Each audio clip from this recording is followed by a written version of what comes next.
Human sa pag-igo sa Bagyong Odette, gikabalak-an nga mutumaw na usab ang mga balatian tungod sa hugaw nga tubig ug mismo sa palibot.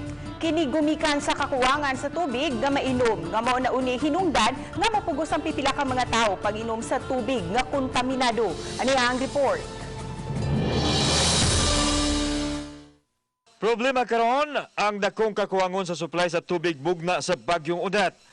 Makita kini sa taas nga linya sa mga tao nga nagpaabot sa water supply sa bisan asa nga dapit apil na ang dakbayan sa Sugbo. Nakapasamo sa problema ang kawalay supply sa tubig mainom. Diin mapugos na lang ang mga tao sa pag-inom sa tubig nga posibleng kontaminado sa mga kagaw.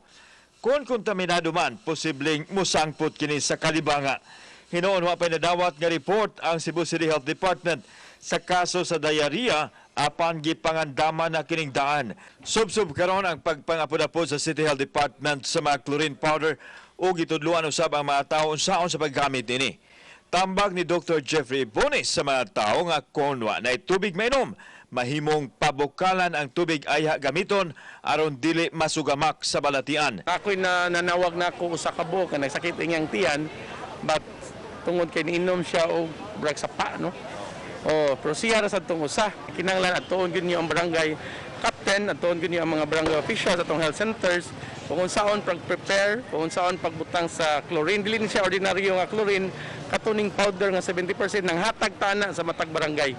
Lakip sa gipahimangno sa City Health Official ang paglipang karon sa mga lamok nga nagdala og dengue tungod sa kahugaw sa palibot, din adunay daghang mga basura nga nagkatag nga paborito usab sa mga ilaga nga nagdala sa sakit-sakit sama sa leptospirosis. Ang ato sang mga kaning dengue team, ato sang gipadto sa mga barangay, nagmisting na pud sila, no? Labi na sa kaning mga basura nga nagpundok kay daghan namok, ako yung gipamistingan, no? Kauban si Cleofer Lumayag, ako si Alan Domingo. Balitang Bisdak.